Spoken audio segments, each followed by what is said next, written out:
नमस्कार, मैं हूं आपके साथ अंकिता पाल। बुलेटिन की शुरुआत करते हैं। भारत के बीएसएफ जवान पूनम कुमार साहू को पाकिस्तान ने रिहा कर दिया है।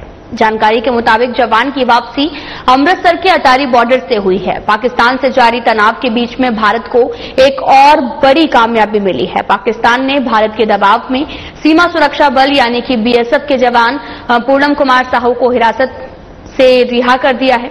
और जब भारत और पाकिस्तान के बीच में पहलगाम आतंकी हमले को लेकर तनाव चरम पर था, उसी दौरान 23 अप्रैल को पूनम कुमार साहू को पाकिस्तानी रेंजर्स ने इंटरनेशनल बॉर्डर से हिरासत में लिया था। इसके बाद से ही उन्हें वापस लाए जाने की मांग हो रही थी। 14 मई को करीब 20 दिन बाद उनकी वापसी हो गई है।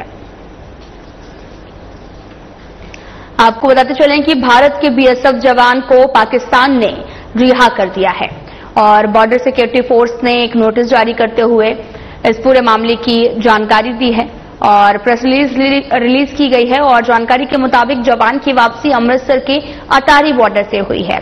पाकिस्तान से लगातार तनाव जारी है और भारत को एक और बड़ी इस दौरान कामयाबी भी मिली, जहां पर पाकिस्तान ने भारत के दबाव में सीमा सुरक्षा बल यानी कि बीएसएफ के जवान को हिरासत से रिहा कर दिया है। जब भारत और पाकिस्तान के बीच में पहलगाम आतंकी हमले को लेकर तनाव चरम पर था, उसी दौरान 23 अप्रैल को पाकिस्तानी रेंजर्स ने इंटरनेशनल बॉर्डर में से हिरासत में लिया था। इसके बाद ही उन्हें वापस लाए जाने की मांग लगातार जारी थी, जो कि अब पूरी हुई है। 14 मई को करीब 20 दिन बाद उनकी वापसी कर दी गई है, जिससे काफी ज्यादा खुशी का माहौल है। और इस दौरान आपको यह भी बताते चले कि पाकिस्तान के स्वदेश से अब बीएसएफ जवान रिहा हो गया है।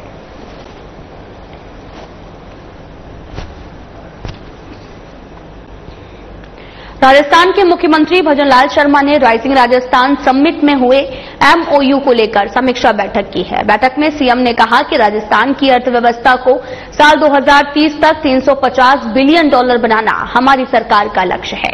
समिट के अंतर्गत लगभग 37 लाख करोड़ रुपए के एमओयू हुए हैं, जिनमें से 3 लाख करोड़ रुपए के निवेश समझौते धरातल पर ही उतर चुके हैं। उन्होंने कहा कि इन निवेशकों से औद्योगिक विकास के रथ का पहिया तेजी से घूमेगा और हमारे युवाओं को रोजगार के भरपूर अवसर मिलेंगे। साथ ही अधिकारियों को निर्देश दिए गए हैं कि वे संबंधित निवेशकों से निरंतर संवाद कर उनकी अपेक्षाओं को पूरा करने का प्रयास करें। बैठक में मुख्य सचिव सुधांशु पंत और कई विभागों के उच्च अधिकारी और संबंधित निवेशक भी शामिल रहे हैं।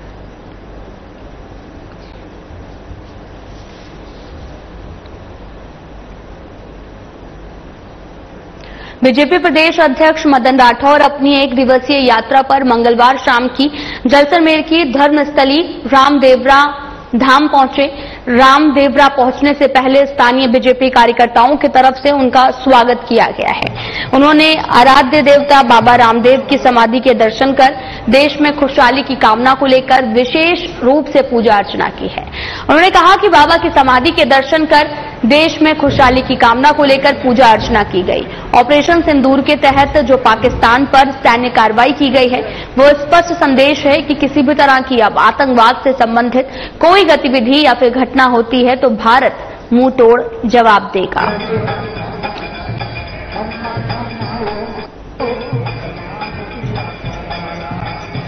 बीजेपी के प्रदेश अध्यक्ष मदन राठौर अपनी 1 दिवसीय यात्रा पर शाम जैसलमेर की धर्मस्थली रामदेवरा धाम पहुंचे हैं और यहां पर पहुंचने से पहले स्थानीय बीजेपी कार्यकर्ताओं की तरफ से उनका भव्य स्वागत किया गया। उन्होंने आराध्य देवता बाबा रामदेव की समाधि के दर्शन कर देश में खुशहाली की कामना को लेकर विशेष रूप से पूजा अर्चना की है।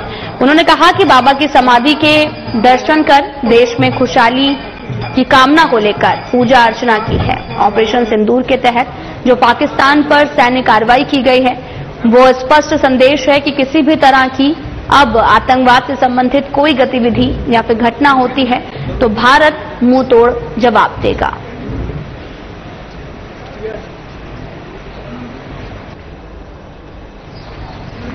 हमारे देश की रक्षा के लिए जो सैनिक लगे हुए हैं, वो सैनिक पूर्णतया सुरक्षित रहे और अपने मिशन में कामयाब हो, यही मैंने प्रार्थना की है। सफल हो और सुरक्षित रहे। बाबा रामदेव की समाधि के दर्शन किए, सीज फायर भी है, भारत पाकिस्तान के रिश्तों को देखते हुए क्या कहेंगे आप?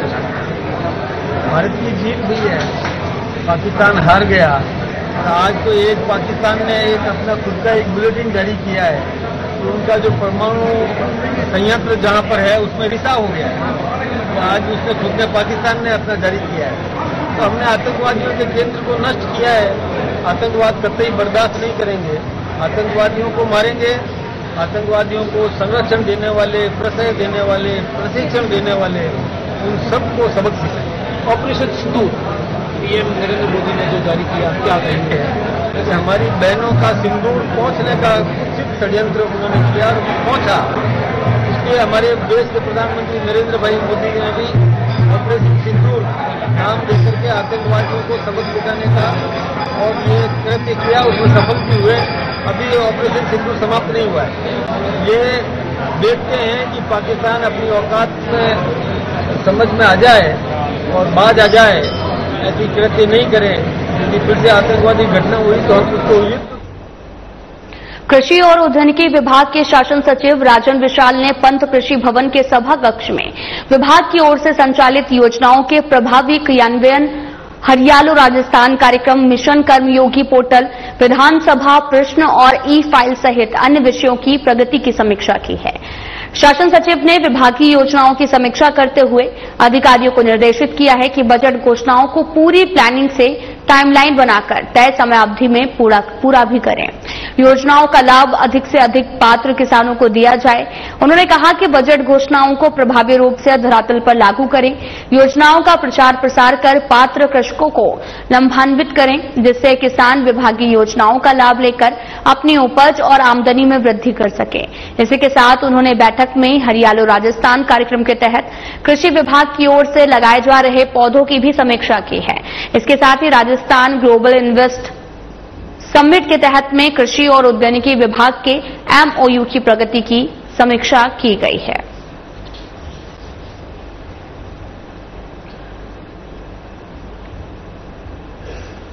तो वहीं पूर्व केंद्रीय कृषि राज्य मंत्री कैलाश चौधरी आज बाड़मेर से जैसलमेर पहुंचे हैं और साथ ही शहर स्थित सर्किट हाउस पहुंचने पर बीजेपी नगर मंडल अध्यक्ष अरुण पुरोहित के नेतृत्व में कार्यकर्ताओं ने माला पहनाकर भव्य स्वागत किया है।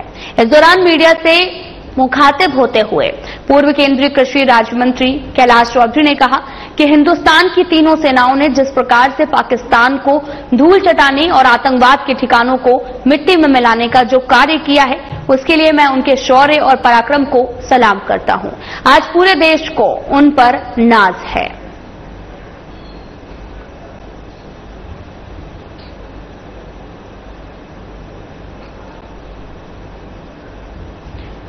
पूर्व केंद्रीय कृषि राज्य मंत्री कैलाश चौधरी आज बाड़मेर पहुंचे और यहां पर जैसलमेर पहुंचने के बाद पूर्व मंत्री कैलाश चौधरी बीजेपी कार्यकर्ताओं ने जमकर भव्य स्वागत किया है।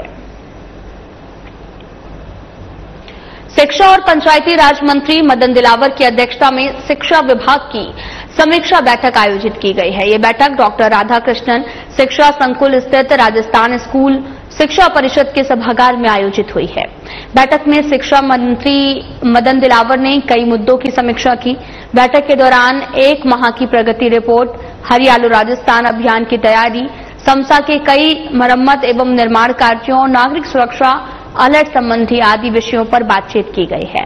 बैठक में शासन सचिव, विशिष्ट शासन सचिव, राज्य परियोजना निदेशक समेत कई अधिकारी भी शामिल हुए।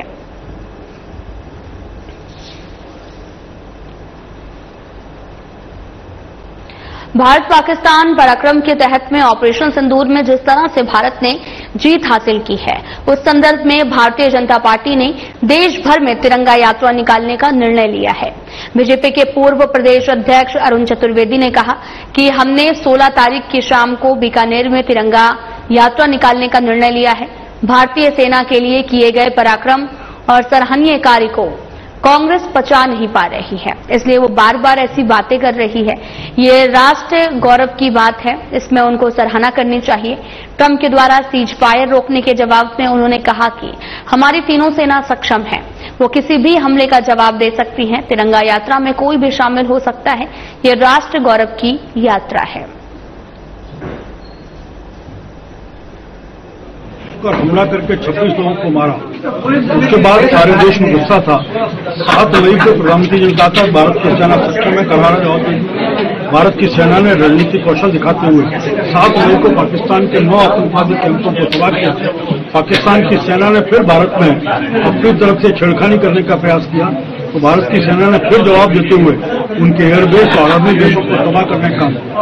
भारत की सेना के शौर्य पराक्रम इस सब के साथ सारा देश खड़ा है, जिसके प्रदर्शित करने के लिए भारतीय जनता पार्टी ने देश भर में तिरंगा यात्रा निकालने का तय किया। आज बीकानेर में उसके नाते से जिले की और देहात की बैठक थी, जिसमें तय किया गया तो परसों 16 तारीख को शाम को 4 बजे तिरंगा यात्रा यहाँ निकलेगी और उसके बाद सब लोग उसमें सम्मिलित होंगे।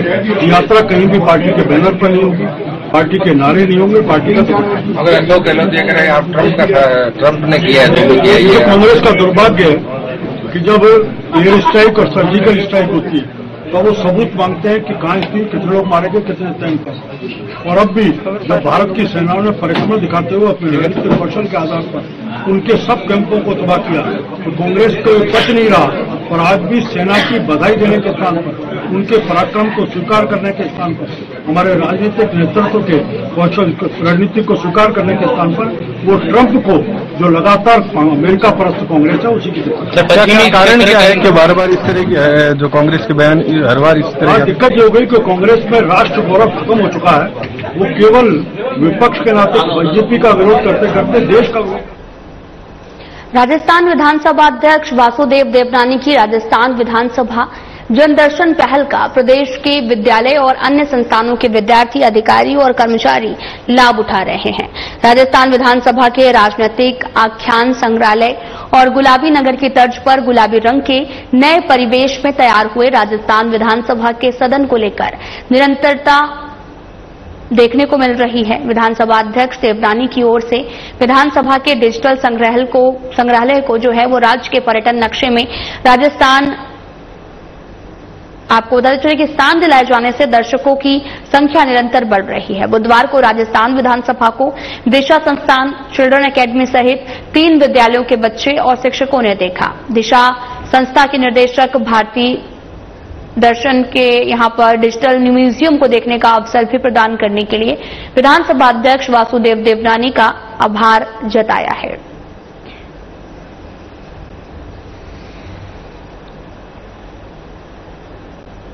बीकानेर के बेसमेंट में पिछले दिनों हुए गैस सिलेंडर ब्लास्ट में 11 लोगों की मौत हुई थी, जिसके बाद में नगर निगम प्रशासन हरकत में आया और नगर निगम उपायुक्त यशपाल आहूजा ने कोर्ट गेट एरिया के बेसमेंट में बनी दुकानों, गोदामों का निरीक्षण किया। निगम उपायुक्त ने बताया कि बेसमेंट की दुकानों में कई कमियां पाई गई हैं।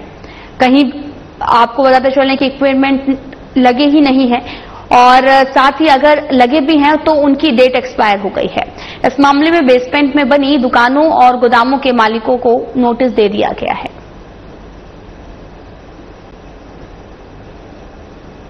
दिनों बेसमेंट में जो दुकान थी का उसके बाद में नगर निगम सतर्क है और जहां भी बेसमेंट में बिजनेस एक्टिविटीज की जा रही हैं उनके नोटिस की कार्रवाई स्टार्ट की है। वैसे भी बेसमेंट में किसी भी तरह की वाणिज्यिक गतिविधि अनुज्ञेय नहीं होती और जहां भी बगैर फायर एनओसी लिए हुए, बिना बिल्डिंग परमिशन लिए हुए बेसमेंट का निर्माण किया है और उसका कमर्शियल यूज कर रहे हैं वो अवैध है। इसलिए नगर निगम अधिनियम के तहत हम उनको नोटिस जारी कर रहे हैं और अगर इनका जवाब संतोषजनक नहीं हुआ या बेसमेंट में अगर कार्य बंद नहीं किया तो उनको सीज करवाने की कार्रवाई की जाएगी। कितनी कमियां पाई गई है सर? अभी जो तीसरा या चौथा बेसमेंट है तो निश्चित रूप से जो फायर फाइटिंग इक्विपमेंट या तो मिल नहीं रहे, जहां मिले, जहां एक के पास मिला एक इक्विपमेंट मिला, हालांकि प्रॉपर है या इम्प्रॉपर है पर उसकी एक्सपायरी डेट भी 2023 थी, यानी 2 साल उसके एक्सपायर हुए भी हो चुके थे। इसके अलावा यहाँ भी कोई इंतजामात नहीं लग रहे कि फायर हो गई या बेसमेंट ढह गया। और सेकंड जो दूसरी आने और जाने का रास्ता बेसमेंट में अलग अलग होना चाहिए वो भी किसी का अभी तक दिखा नहीं है। तो ये जो भी कमियां हैं, कमी पूर्ति के लिए नोटिस दी है, या तो कमी पूर्ति कर लें अन्यथा नगर निगम को इन्हें सीज करने पर मजबूर होना पड़ेगा।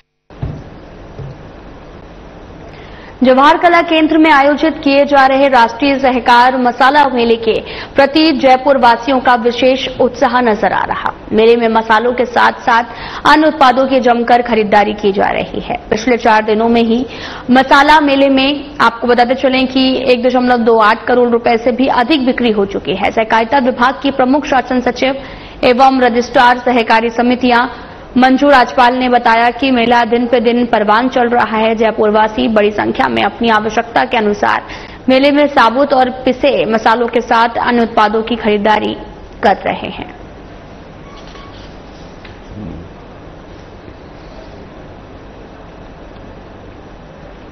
तो वहीं बीजेपी कार्यकर्ताओं की ओर से रक्तदान शिविर का आयोजन किया गया, जहां पर बीजेपी के पूर्व प्रदेश अध्यक्ष अरुण चतुर्वेदी ने कहा कि हम सब अपने लिए ही जीते हैं, लेकिन रक्त की एक बूंद राष्ट्र के नाम के तहत आज बीजेपी कार्यकर्ताओं ने रक्तदान शिविर का आयोजन किया है, जो सराहनीय और जवानों का मनोबल बढ़ाने वाला है। भारत पाक के बीच में ऑपरेशन सिंदूर के तहत जवानों ने जो साहस दिखाकर दुश्मनों से मुकाबला किया, उसका सभी सम्मान करते हैं।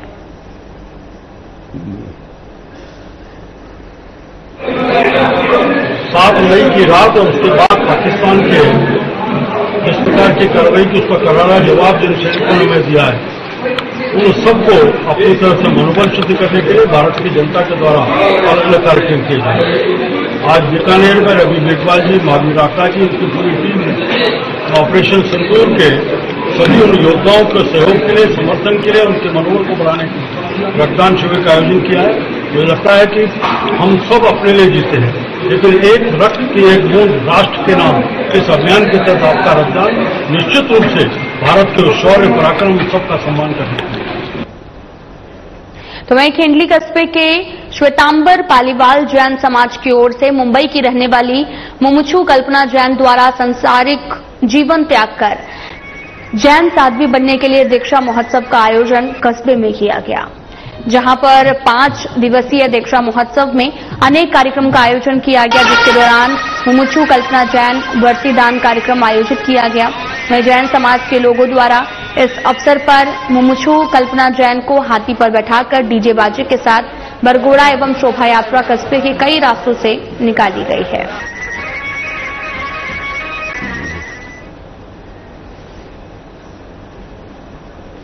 तो वहीं भ्रष्टाचार निरोधक ब्यूरो ने कोटा जिले के चेचट में बड़ी कार्रवाई को अंजाम देते हुए तहसीलदार को रिश्वत लेते हुए रंगे हाथों गिरफ्तार किया है। ये रिश्वत भी रजिस्ट्री करवाने की एवज में ली जा रही थी। हालांकि इस मामले में यह सामने आया कि 8 महीने पहले ही तहसीलदार को कोटा एसीबी ने ट्रैप में संदिग्ध माना था। हालांकि जांच में ये बच भी निकला था, लेकिन एक बार फिर से एसीबी ने भी अपना जाल बिछाया। आरोपी तहसीलदार भरत कुमार यादव को उसके गार्ड सहित 25,000 की रिश्वत लेते रंगे हाथों गिरफ्तार किया है। ये हमें परिवादी से एक शिकायत प्राप्त हुई थी कि परिवादी की कोई 3 बीघा भूमि जो थी उसका कॉमर्शियल में कन्वर्जन कराने के लिए उसने एप्लीकेशन लगाई हुई थी, और उस कॉमर्शियल लैंड के कन्वर्जन के तहत एसडीएम ऑफिस और तहसील ऑफिस में उसने आवेदन किया हुआ था। जी, जब इस शिकायत का हमने सत्यापन कराया तो ये शिकायत हमें जो कोटा की स्पेशल यूनिट है एसीबी की, वहां प्राप्त हुई थी। उस पर पृथ्वीराज इंस्पेक्टर जो हैं उनको इसमें सत्यापन के लिए भेजा गया था।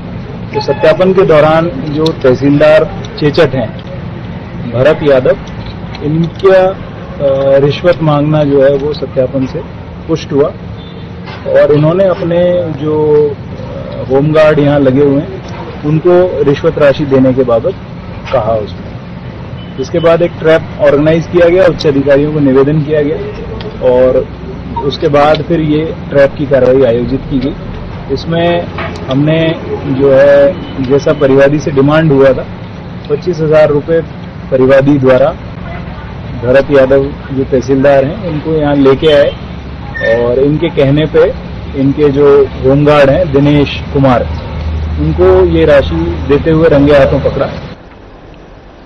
तो वहीं राजस्थान हाईकोर्ट एडवोकेट एसोसिएशन के पदाधिकारियों ने मंगलवार को अधिवक्ता नहीं होने के बावजूद फर्जी तरीके से अधिवक्ता बनकर आमजन के साथ धोखाधड़ी करने वालों के खिलाफ अभियान चलाया है। इसके तहत जोधपुर के पुराने हाईकोर्ट परिसर में अधिवक्ता नहीं होते हुए भी अधिवक्ता के तौर पर कार्य कर रहे एक व्यक्ति को संगठन के अध्यक्ष रत्नाराम ठोलिया के नेतृत्व में पदाधिकारियों ने पकड़ लिया है और जिसे बाद में उदय मंदिर थाना पुलिस को सौंपा गया। संगठन के अध्यक्ष रत्नाराम ठोलिया और महासचिव शिवलाल बरबर ने बताया कि आज कोर्ट में वकील नहीं होते हुए भी वकील के रूप में न्यायिक कार्रवाई में हिस्सा ले रहे भवानी सिंह शुक्ला नामक व्यक्ति को पकड़ा गया। शुक्ला और उसकी बेटी जो पिछले करीब 10 सालों से न्यायालय में अधिवक्ता के रूप में पक्षकारों की पैरवी भी कर रहे थे, कोर्ट में अधिवक्ता की ड्रेस पहनकर न्यायालय में अधिवक्ता की तरह उपस्थिति दे रहे थे, जबकि दोनों अधिवक्ता नहीं हैं। उन्होंने बताया कि दोनों ने बार काउंसिल की फर्जी सनद बनाकर दस्तावेजों की गुट रचना की है। राजस्थान हाईकोर्ट एडवोकेट एसोसिएशन को आज संज्ञान में आया कि इस परिसर में कई ऐसे व्यक्ति हैं जो फर्जी वकील बन के कोर्ट में जाके पैरवी कर रहे हैं और ये एसोसिएशन इस मामले को गंभीर से लिया और इसी अभियान के तहत पूर्व में भी हमने एक पूरी में जो एडवोकेट था जिसने वकील का ऑफिस बना रखा था और उसको भी हमने पुलिस को अभी वो सलाह के पीछे है। आज कोर्ट में जब एक भवानी शुक्ला नाम आपने बता रहा है अपना नाम, वो जब कोर्ट में आया तो वकील ने हमें कहा कि वो फर्जी वकील बन के कोर्ट में हाजिर हो रहा है, तो हमने उसको पकड़ के यहाँ बुलाया, पूछताछ की तो उसने अपना वो वकील नहीं है और फर्जी पाया गया। तो हमने फिर उदयमन थाना से पुलिस को बुला के उसको पुलिस के हवाले किया और आगे भी जो एसोसिएशन या परिसर में जो फर्जी वकील बन के फर्जी जमानती बन के जो अपना ये जो गलत कार्य कर रहे हैं तो उसको एसोसिएशन उस पर बहुत गंभीर है और आगे ये अभियान के रूप में इसको चलाया जाएगा। तो अभी जो अधिवक्ता हैं उनके भी क्या एक बार सारे प्रमाण पत्र या आई कार्ड जो बार की तरफ से या संघ की तरफ से जारी किया जाता है, एक बार पुनः जांच किए जाएंगे?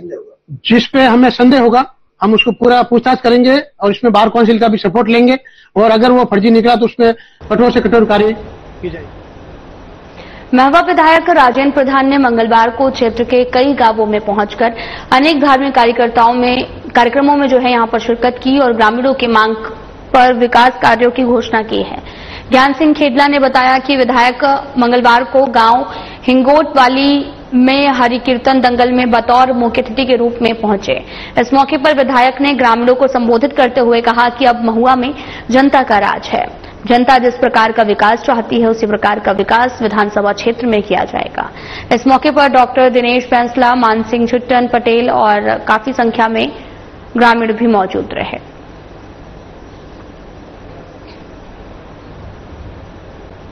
फिलहाल बुलेटिन में इतना ही। नमस्कार।